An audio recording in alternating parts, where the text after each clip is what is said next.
Hi guys, welcome back. I guess welcome back to DIY Dare to Hobby. Make sure I plug my own page this time. Anyways, so today what we're going to do is we're going to make sure that the motherboard posts, which is testing the motherboard before installing it into the actual case. We're going to actually install the processor. We'll install the RAM. We'll hook it all up with the video card installed. Make sure that it's working while it's sitting on top of the box, so it's not anywhere that it could gather up static electricity or ground off or anything like that. Be safe. And make sure that the screen comes up showing that it's actually loading. And that's considered posting. And that way you can get in and mess with things if you want to or need to. I don't plan on doing that. I just want to make sure that it actually posts and is working properly. That way, if I need to return it, I can right away. If not, I'll be good to go. And we'll be fast forwarding through some of this. That way you don't have to watch us unbox everything. We will make sure to slow down as we go to the install of various parts. And plugging in things too, because like I said, my entire video series is for layman's, the basic how-tos. Or is it actually as easy as all the major YouTubers, all the major tech guys say, is it actually as easy as they say? That's the whole point of this series. So welcome to us. Let's get started.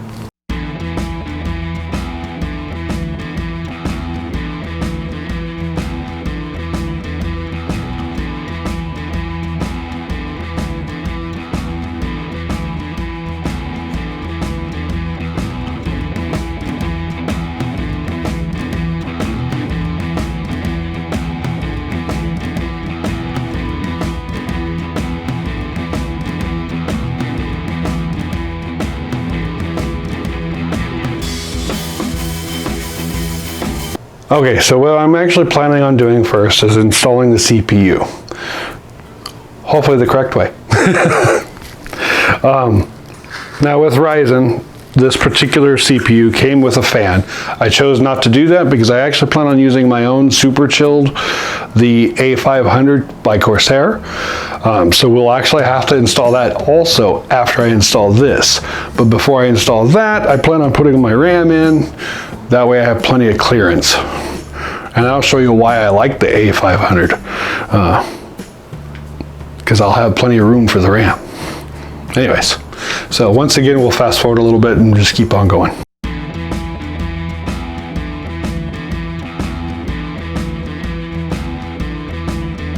So now what I'm going to do is actually go ahead and install the CPU. Easiest ways I've been told to do this, or I watched many videos on it, checked out different websites, even read some user manuals, and yes, I actually read user manuals no matter how big they are.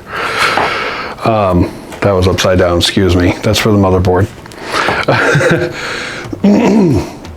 I'll tell you right now, a lot of them can seem extremely technical. They're not. It takes a little bit of common sense. Just read through what you really have to read through. Make sure you read it cover to cover. And if you don't understand it, look some of the stuff up. Google has a lot, YouTube has a lot of videos. There's a lot of good tech guys out there that explain how to build computers. So with the Ryzen series or AMD series, with AMD in general, one of the easiest things to realize is that on their chips in the corner, there's a little triangle, and that's what you actually have to line up with, a little triangle on their board. Now it's hard to see, even if you zoomed in. But on this particular chip, it's right here in this corner. And I already, losing my voice today. On this board, it's right here in this corner. So all I know is that that chip will sit just like that. So it's pretty simple. And we'll get to it real quick. Easiest thing is you actually have to flip this little bar up, which opens up all the pulls the pins down inside or pulls things out of the way, and then that way it makes room. It dawned on me after the fact, since I am a layman, that the original fan brackets in here actually have to get replaced so I can use the Corsair A500. It comes with its actual own brackets and its own hardware in general, so we wanted to make sure that we got it correctly. So I pulled out the user's manual, verified with the user's manual, and so I'm going to get right into this.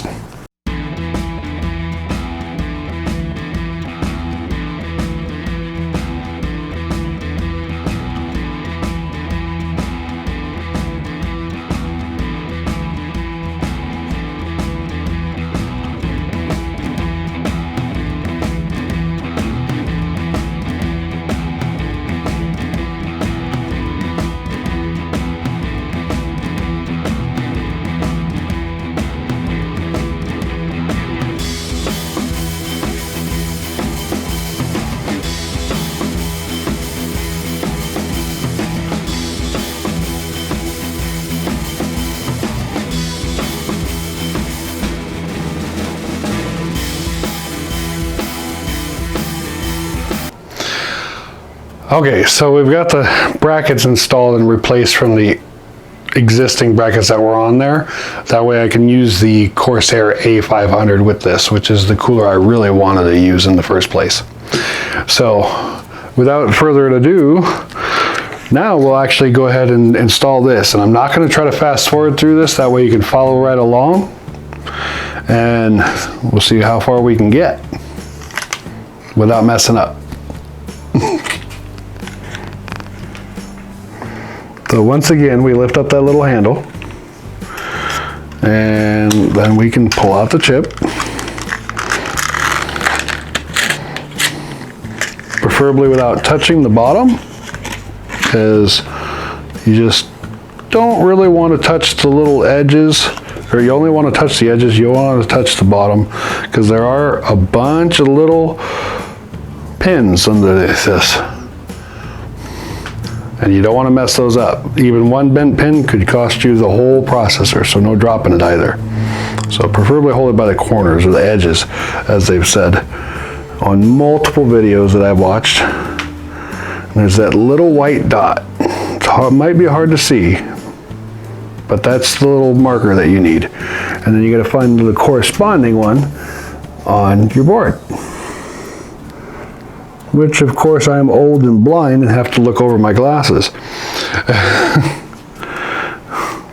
But with this little arm up, it should drop right in. And that was awesome. That was a lot easier than I expected. And bring the arm down and it locks it into place right there, which then your chip is locked in. And I'm not tugging, I'm just lightly feeling to see if there's any give. That's all. So it's that simple to install your CPU, which is your brain of your computer. And being the fact that I've spent so much money on some of these parts, that being one of the parts that I chose not to go the higher one with, the 3950 X would have been $400 more, or $300 more, excuse me, $300 more. This was already close to over $400 chip to get to me. Now, mind you, it came with another cooler, which I could easily just used, but I chose to spend an extra $100 on this bad boy, which I happen to like the design of it, no matter how you look at it. That's why I chose this one. Plus, it allows me to run completely at a safe temperature environment for my chip. And since I'm investing the money in a expensive chip, I wanted to invest the money into an expensive cooler, or at least one that could handle the load and provide quality cooling. And everything I've read on that, everything I've seen on it, videos, reviews, you name it, they all say it's a really good cooler. It's not top of the line, but it doesn't have to be. It's not water cool either, which I don't want yet. So now we're going to get into actually installing this. Now the nice thing with Corsair, and a lot of people have always said that this is a great object that comes with your Corsair A500, because it's so tall you need it to get down inside to actually screw it down. So pardon any other noises, there are other people in this household, so we're doing this in my future man cave, which part of one of the other videos is going to be soundproofing this room from that room right there, which there's a little baby in there now too, which we love. It's okay. So Now the Corsair A500 also comes with pre-applied paste, and they're nice enough in case you're a newbie like me or a returning PC enthusiast to include another tube for you of thermal paste. So there's pre-applied thermal paste, and they give you an extra set in case you mess up and you need to reapply. And if you have to reapply, only go about a pea size. It spreads out. It's only supposed to make a really thin layer. You don't need to goop it on. You don't want it overflowing everywhere. You just want to make sure it's a nice thin layer. You can watch many different videos on it. I'm actually hopefully going to install this one time and not have to worry about it. That way I don't have to worry about the paste. I'll just use the pre-applied, which is nice and much more even than this would be for me. Just as a default, I'll keep it around.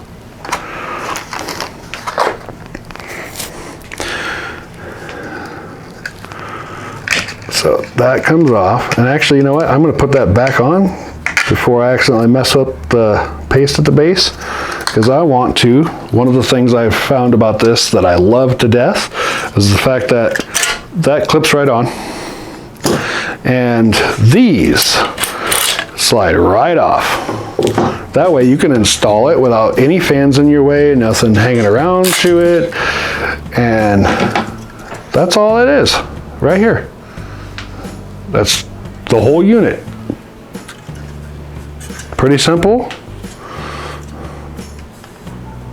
but the fact that they can slide up and down the fan brackets, every reviewer that I've seen has loved those, and they're major tech guys. They do it for a living. I don't do this for a living. I'm doing this for the fun of having my own and having a hobby. This is my hobby.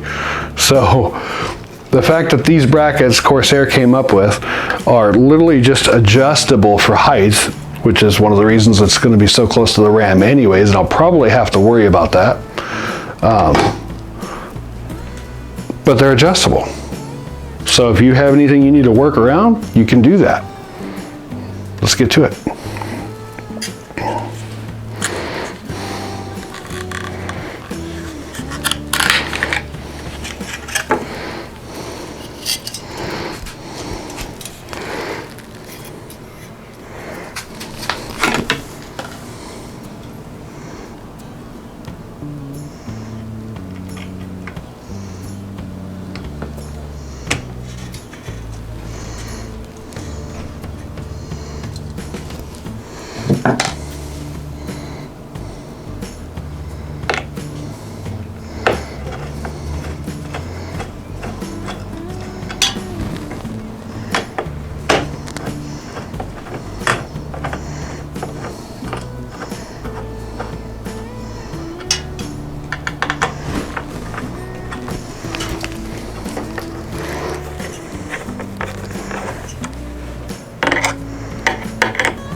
Pan up. And if you're wondering what I'm doing right now, is I'm actually going back and forth to make sure it's a nice even tightening as I go down. That way the paste goes nice and smooth and very full coverage.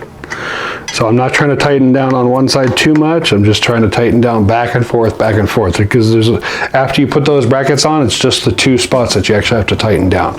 And luckily, since they provided this nice long screwdriver, I don't have to go out to my tool shop in my garage and grab any of my tools.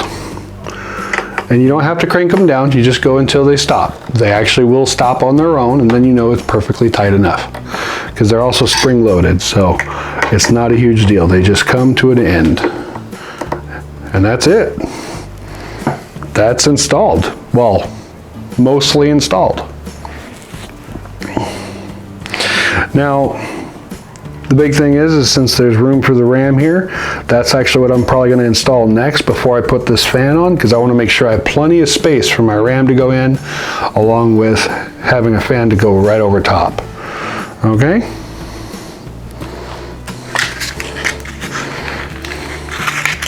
Now, if you don't know, RAM goes in by just typing these little tabs down, And sometimes, well, this board doesn't have it. It just has the tabs on one side, so it's really easy to get to. It's at the top of the board here, because this is the top of my board.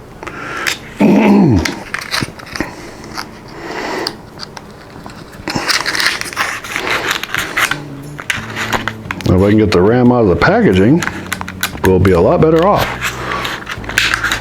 There we go. Now, a couple of things that you need to know as a new person to doing this that I've found that a lot of people know is do not put your fingers along these. You just would rather not to. It's safer that way.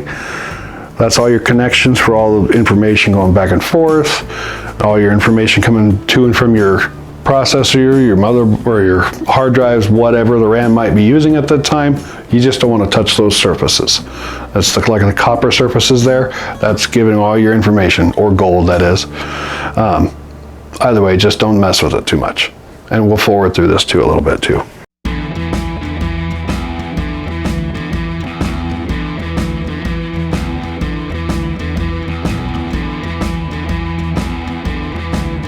Now when the Corsair memory goes down in there, it made a click and this little latch came up a little bit.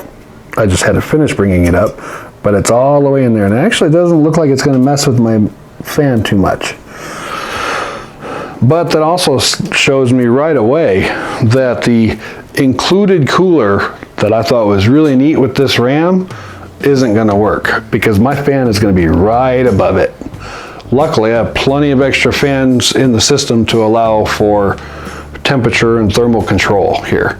And with the fans nearby, it should be pulling enough air, it'll residually cool off the RAM.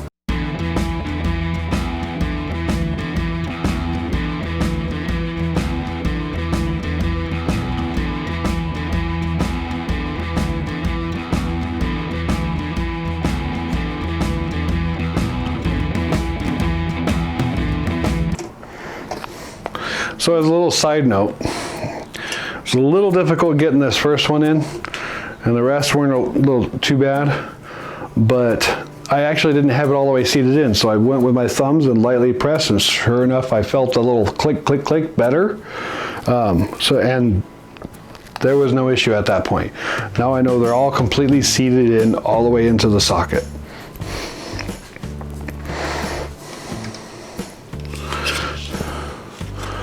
So with this particular cooler, it's a push-pull method, which means one fan's pushing the air through it, the other one is pulling the air the rest of the way, allowing both fans to work in tandem together to completely cool off everything. So now I'm going to go ahead and slide these on. Later on, I will be replacing these with the RGB fans, only just because that's what I want.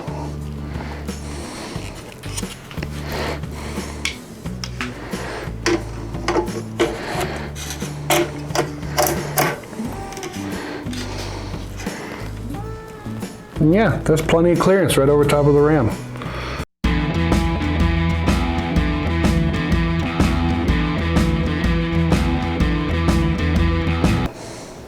Okay guys, so we had to cut for a few minutes while I read some more of the user manual just to make sure that I was plugging everything in correctly.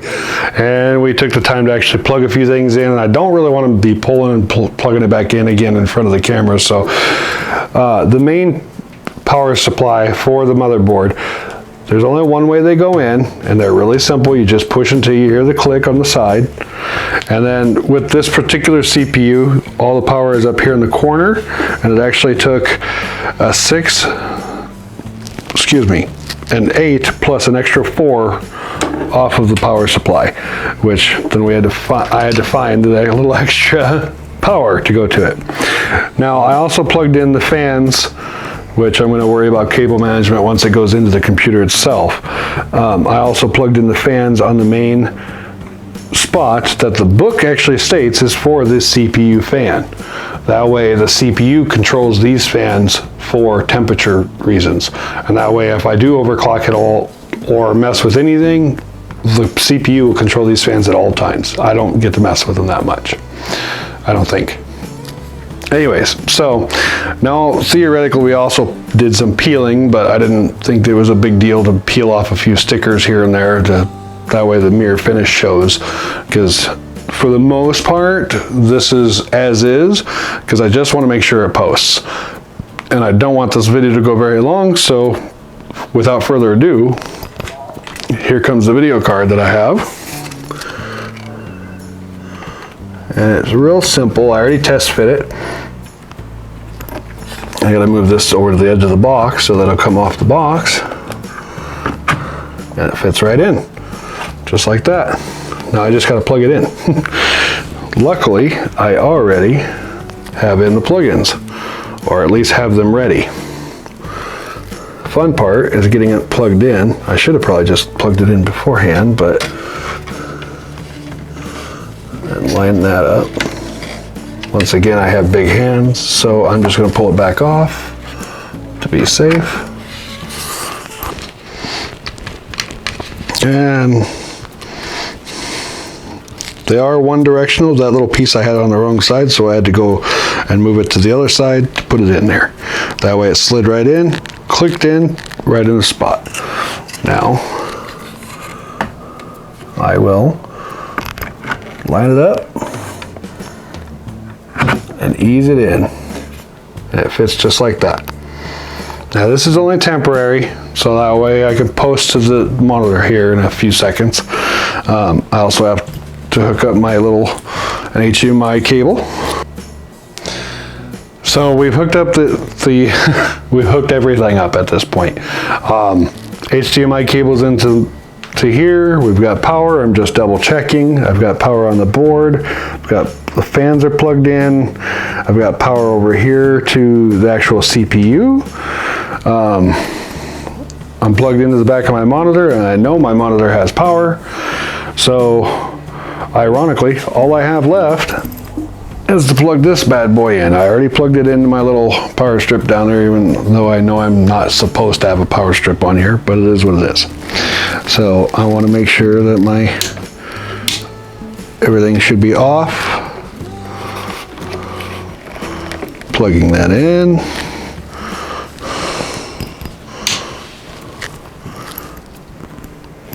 I see green lights on my motherboard.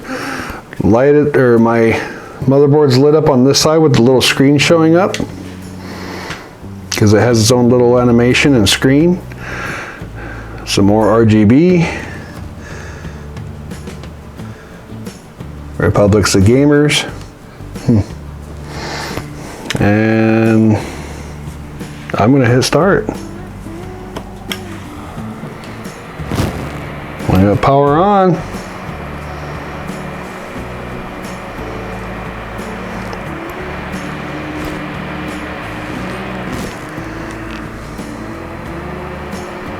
And I have a CPU code. I guess I need to check that out.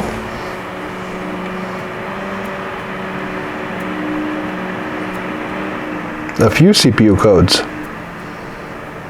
And a VGA code. Or is it running through multiple restarts? Hey, it posted. So there is no codes. It's just running through all the different errors just to double check. So this is what I was after. This means that everything should be working. The only code I have is the fact that there's, it says code 02 post error. And by the little hard drive deal, I'm guessing it's because I don't have a hard drive in here.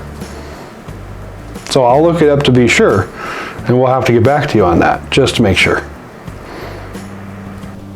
Okay, so we pulled out my keyboard and got my mouse, and I looked up the codes.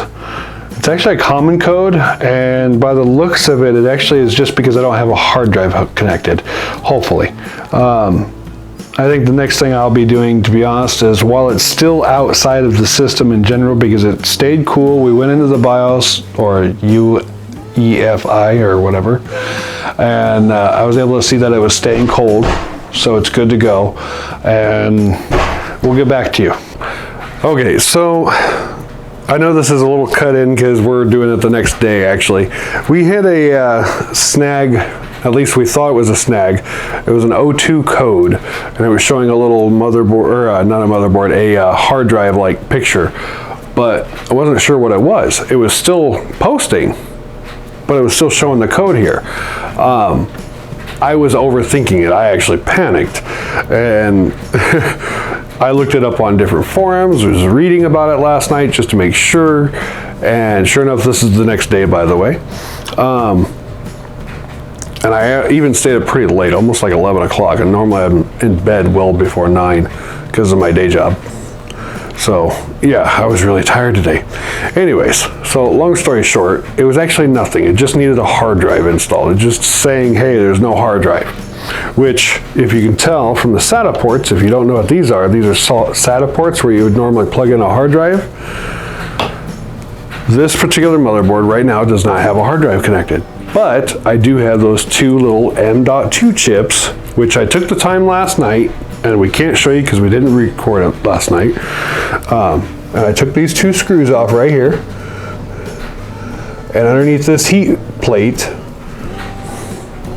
I actually removed that heat plate and I installed both M.2 chips, which are basically built-in motherboards, or excuse me, built-in hard drives. Number 1 spot, number 2 spot. And then I actually took the time to verify by booting it all back up again.